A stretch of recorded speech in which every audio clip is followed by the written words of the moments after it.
चलो देखो, पार्ट 28 है 9th के केमिस्ट्री के पहला चैप्टर का। 27 में तू लोग वाष्पन के बारे में बतलाए थे। वाष्पन कहाँ से होता है? द्रव के सतह से होता है, पहली बात। दूसरी बात, वाष्पन किसी भी टेम्परेचर में हो, किसी भी टेम्परेचर पर हो सकता है। किसी भी टेम्परेचर का अर्थ हुआ क्वथनांक से नीचे। हर एक द्रव का क्वथनांक होता है ना। क्वथनांक किसे कहते हैं? क्वथनांक किसी भी द्रव का क्वथनांक वह ताप या तापक्रम है जिस ताप या तापक्रम पर कोई भी द्रव खौलने लगता है। तो ये भी तो बतलाया हुआ है। तो वाष्पन की प्रक्रिया, तो इतनी बात को समझ गया। वाष्पन बॉइलिंग पॉइंट यानी क्वथनांक से नीचे के तापक्रम पर होता है और द्रव के सतह के ऊपर से होता है। इसकी चर्चा पिछले पार्ट में हो चुकी है। तो वाष्पन को प्रभावित करने वाला कारकों का वर्णन करें। वाष्पन की प्रक्रिया किन कारकों पर, किन बातों पर निर्भर करती है? तो लोग जैसे स्नान करने के बाद अपना कपड़ा धूप में देते हो ना, तो कपड़ा को निचोड़ करके, कपड़ा में पानी निचोड़ करके, ये देखो मिटाने वाला है ना, इसको हम लोग पानी में भिंगा दे, ऐसे करके पानी निचोड़ ले, इसी स्टाइल में ऐसे दे दे। मान लो कोई डोरी है ऐसे सूखने के लिए, और दूसरा तरीका है इसको फैला करके सूखने के लिए दे। तो जल्दी कब सूखेगा? जब फैला करके देंगे तब। कपड़ा वही है जिस द्रव में इसको भिंगाए, दो तरह का कपड़ा लेकर के एक ही द्रव में भिंगाओगे और प्रयोग करोगे, तो एक को पानी निचोड़ करके एक को इस स्टाइल में दे दो, ऐसे ही रख दो ऐसे, एक को फैला करके दो।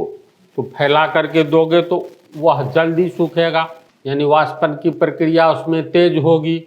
इसके बाद ये भी देखता होगा, एक खुला बर्तन में तू, ये बर्तन खोला हुआ है, इसमें तू आधा लीटर 500 ml पानी रखो। एक बर्तन में जल ले लो।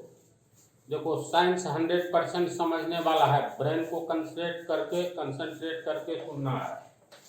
इसमें तू ईथर ले लो। ईथर तो कम देखा होगा।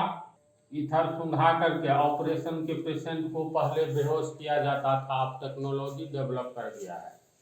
तो ईथर संभवतः तू लोग देखा है कि नहीं देखा है। पेट्रोल, डीजल, केरोसिन तेल ये सब तो उपयोग करता है, मोटरसाइकिल में देखता भी है। इसमें 500 ml इसमें पानी ले लिए जल, और इसमें ले लो 500 ml पेट्रोल ले लो, पेट्रोल या डीजल ले लो। दोनों एक समान हो गया आयतन में। बर्तन का ऊपरी भाग जो है यानी समान क्षेत्रफल है। कहने का अर्थ ये जितना चौड़ा है ना उतना चौड़ा ये भी है, तो सतह भी दोनों का समान चौड़ा होगा, मतलब एक ही क्षेत्रफल वाला होगा।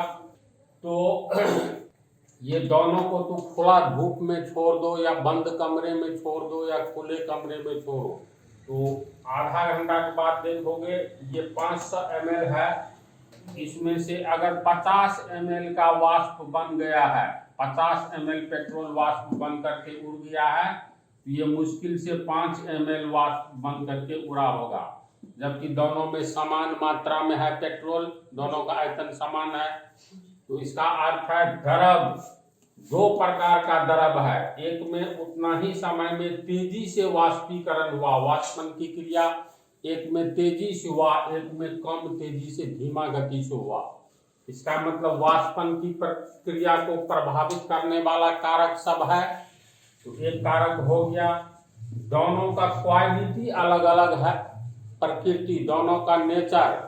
पेट्रोल का जो गुण है पानी का ऐसा गुण नहीं है। गुण को हम लोग नेचर कहते हैं, प्रकृति कहते हैं। गुण और अवगुण को, मेरिट और डिमेरिट को, समझ गया ना।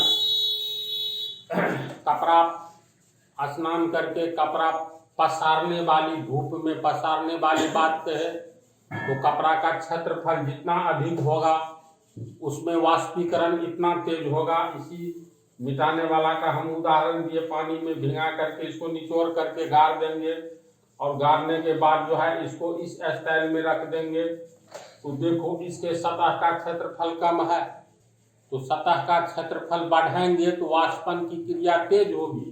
कहने का अर्थ ये जहां पर इसको धूप में देना है इस स्टाइल में दो।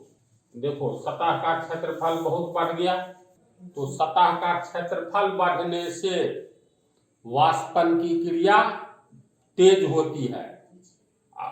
ऐसे करके हम लोग इसको जो देंगे धूप में तो सतह का क्षेत्रफल बहुत घट गया।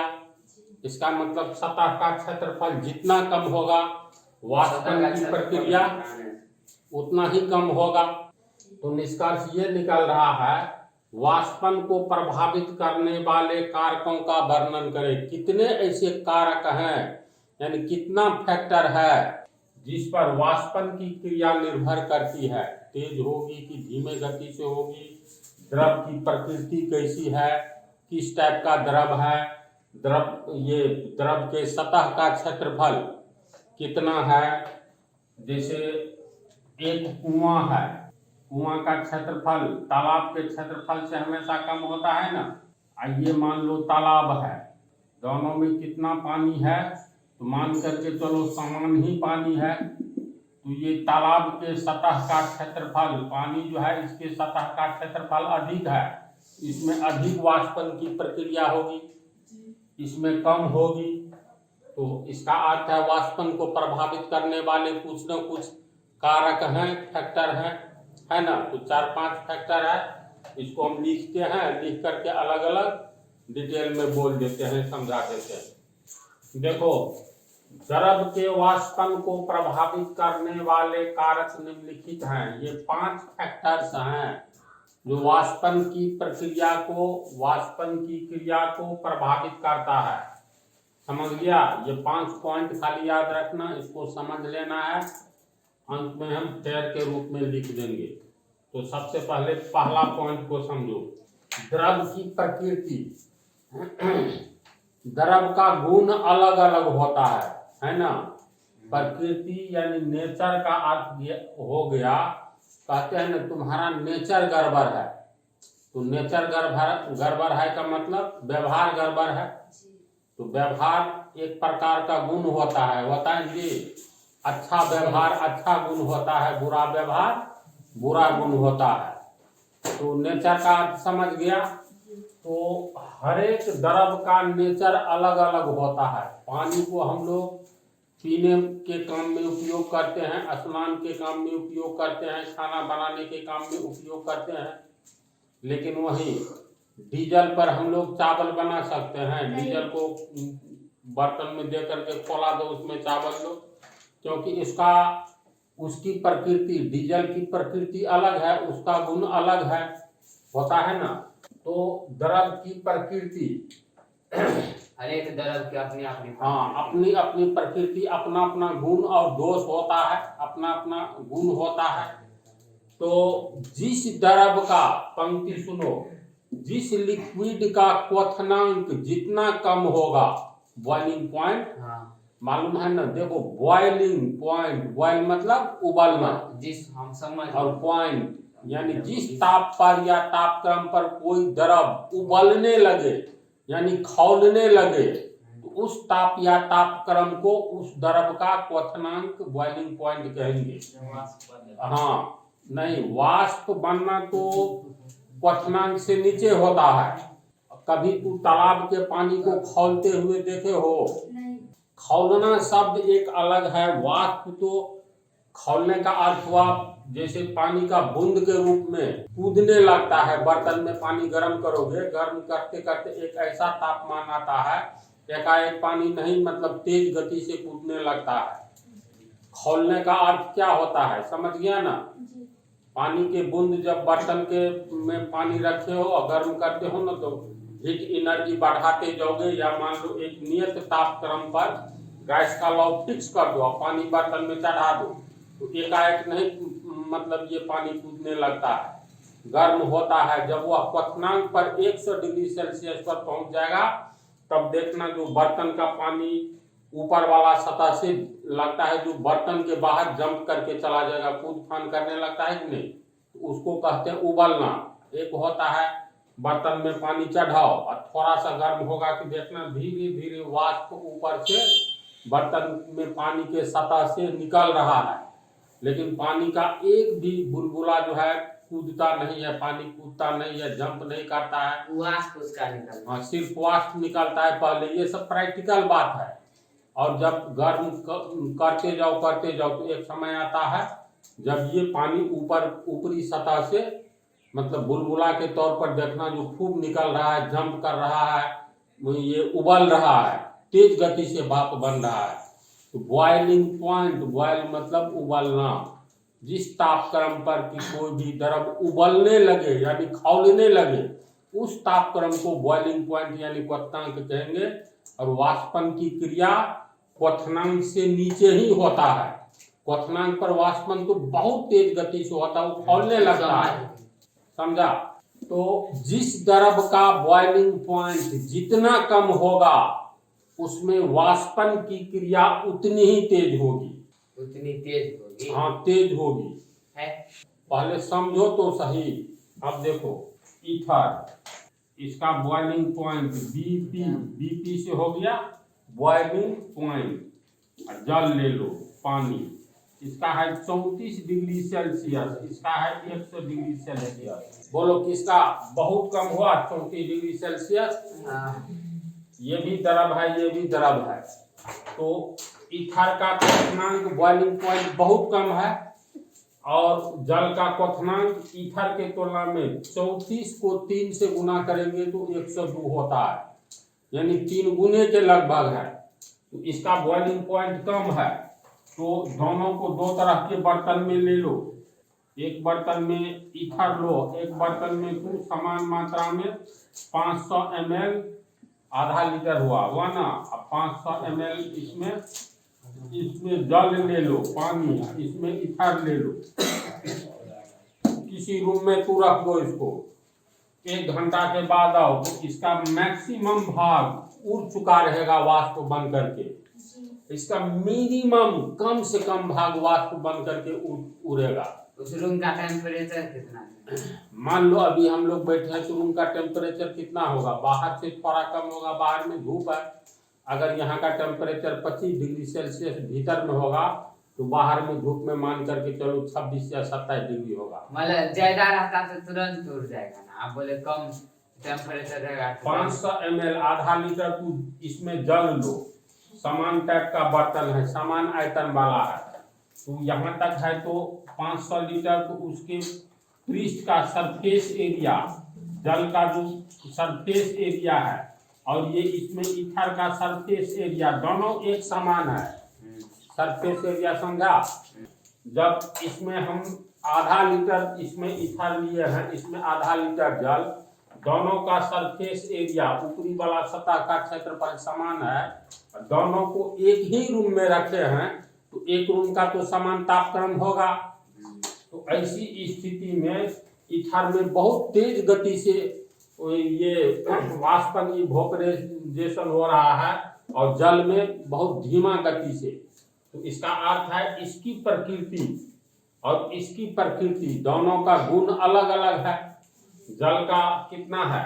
100 डिग्री सेल्सियस इसका बॉइलिंग पॉइंट है और ईथर का मात्र 34 डिग्री सेल्सियस है।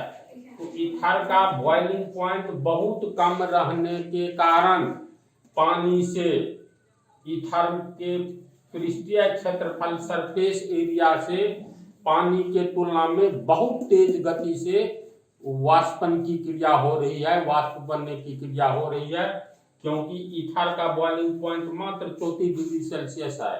आप बोले तो जैसे जितना टेम्परेचर कम करेंगे तो जल में कम करेंगे तो ज्यादा तेजी से वाष्प में बदलेगा 100 डिग्री। यानी ये याद क्या रखना है, सुनो, द्रव की प्रकृति अलग अलग होते हैं, यानी द्रव के लक्षण, मेरिट, डिमेरिट, गुण, प्रॉपर्टी हर एक द्रव का अलग अलग होता है।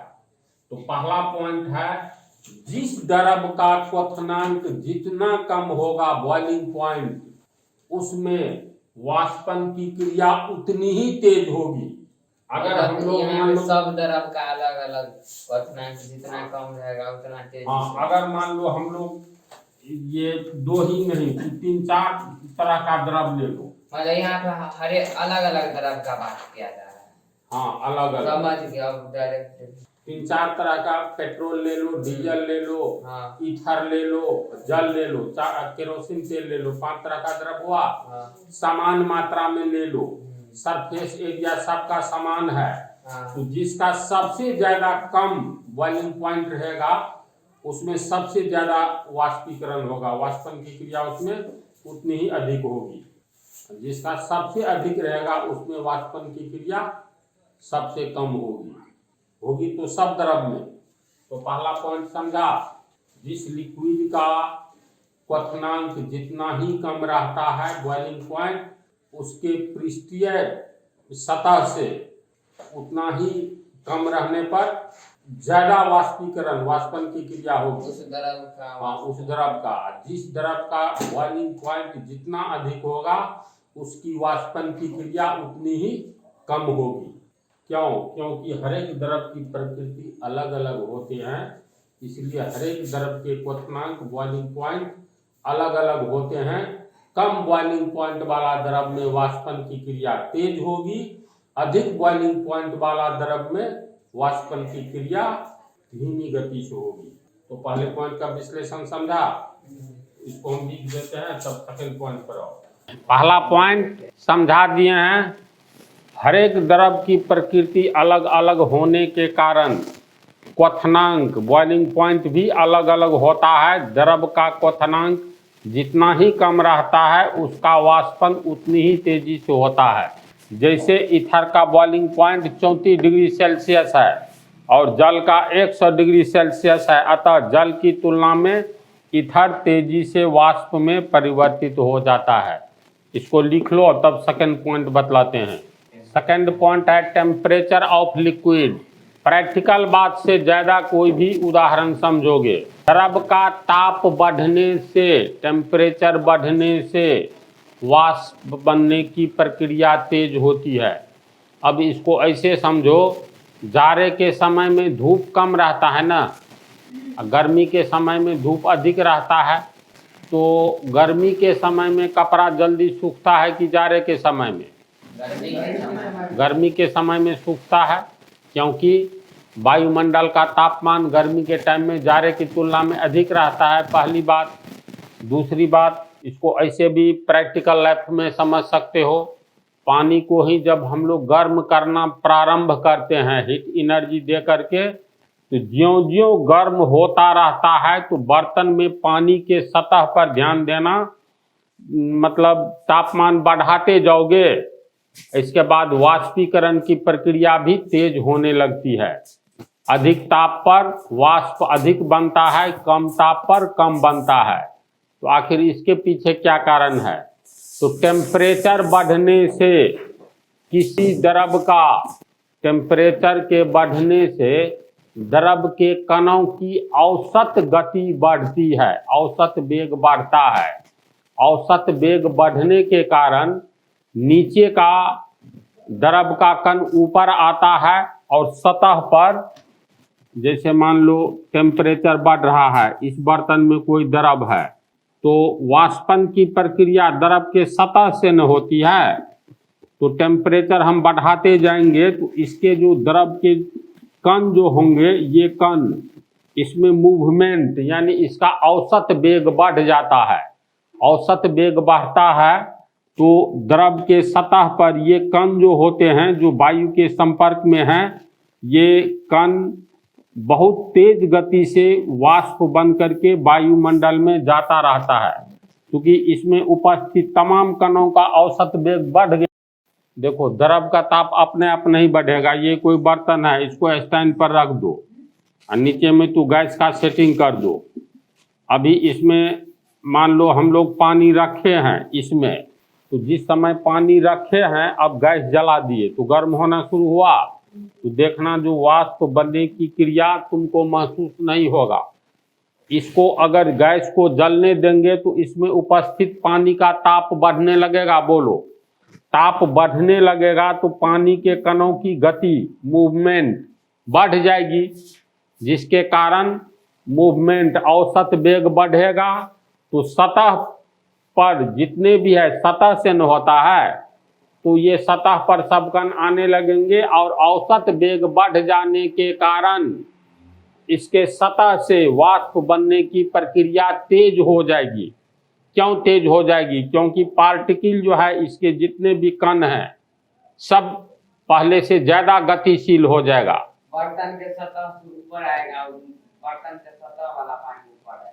हाँ, सतह से ही इसका जो पृष्ठीय क्षेत्रफल है, मान लो ये गिलास है, कल्पना करो इसमें पानी भरा हुआ है, तो ऊपरी सतह का पानी जो है ये वायु के संपर्क में है ना जी। तो वायु के संपर्क में है, ऊपर वाला सतह जब वायु के संपर्क में है तो ऊपरी सतह से वाष्पीकरण होगा, और यहाँ हम लगातार हीट एनर्जी दे रहे हैं। ये पानी धीरे धीरे गर्म होते होते अधिक गर्म होता चला जाता है। इसका अर्थ है इसका ताप बढ़ रहा है। तो ताप बढ़ रहा है तो पानी के कण की गति और बढ़ जाएगी। तो जैसे मान लो यहाँ पर एक मधुमक्खी का खोता है, कहीं अटका हुआ, लटका हुआ, और तू नीचे में धुआं कर दो, धुआं की मात्रा बढ़ेगी तो इसमें से भागने की प्रक्रिया, मधुमक्खी के भागने की प्रक्रिया तेज हो जाएगी। ऐसा होता है, रूम में ही जानवर बांध दो, 10 बकरी भैंस ये सब किसी विशाल घर में बांध दो, धुआं कर दो, अब बांधो नहीं, खुला रहने दो, धीरे धीरे सब भाग जाएगा। तो तापमान बढ़ने से द्रव के कणों का औसत वेग बढ़ जाता है। औसत वेग के बढ़ने से वेग मतलब 1 सेकंड में 5 मीटर कोई दूरी तय करता है, तो 2 सेकंड में 10 मीटर, 3 सेकंड में 15 मीटर, 1 सेकंड में 5 मीटर के बदला तो 1 सेकंड में 6 मीटर जा रहा है, तो वेग बढ़ गया, चाल बढ़ गई। तो पहले देखो, द्रव के कण तो ऐसे ही गतिशील होता है, बतलाए थे ना पिछले पार्ट में। बर्तन के दीवार में आंतरिक सतह पर ये सब ठोकर मार करके हमेशा गतिशील रहता है, लेकिन गर्म करेंगे तो इसकी गति और बढ़ जाती है, जितना पहले रहता उससे ज्यादा हो जाएगा। जब गति बढ़ेगी तो ये तो सब ओर जाएगा, सतह पर तुरंत इसका महीन कण के रूप में ये ऊपर की ओर आने लगेगा। ऊपर से औसत वेग बढ़ गया है कण का, तो ऊपरी सतह से वाष्प ज्यादा बनने लगेगा। तो ऐसा प्रैक्टिकल लाइफ में देखता है ना, पानी को गर्म करके। द्रव का ताप मतलब क्या? द्रव का ताप हम बाहर से देने की बात आती है। अब कपड़ा तू पसार रहे हो, तो स्नान करके धूप में, तो रूम में तू कपड़ा को मतलब भींगा हुआ कपड़ा को पसार दो और रूम के बाहर पसारो, तो दोनों स्थिति में क्या होगा? दोनों स्थिति में ये होगा, सबसे पहले तुमको धूप में जो देंगे ये सूखेगा कि ठंडा वाला सूखेगा? बोलो तो। जो धूप में देंगे क्यों? धूप में तापमान ज्यादा है, ताप अधिक है, तो द्रव का ताप तू धूप में रख करके बढ़ाओ या गर्म करके बढ़ाओ, द्रव का ताप बढ़ने पर उसके कणों का औसत वेग बढ़ता है। और उष्मा ऊर्जा देंगे तो द्रव का नॉर्मली ताप जैसे 5 डिग्री 10 डिग्री सेल्सियस रहेगा, उष्मा ऊर्जा देंगे तो ज्यादा बढ़ेगा ना, घटाएंगे तो यानी घटेगा।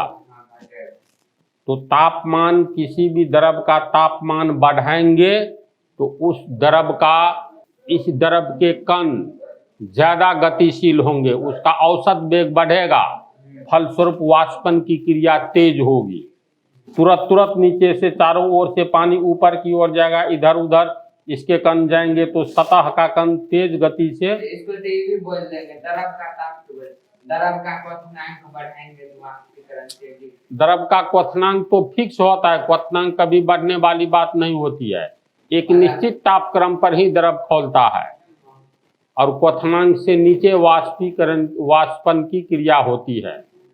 तो मान लो पानी है, इसका 90 डिग्री सेल्सियस अभी तापमान है, फिर 90 से 91 करेंगे, 92 करेंगे, धीरे धीरे तापमान बढ़ाएंगे 100 डिग्री सेल्सियस पर, तो ये पूरा खोलेगा जब तक वाष्प नहीं बन जाएगा सभी पानी।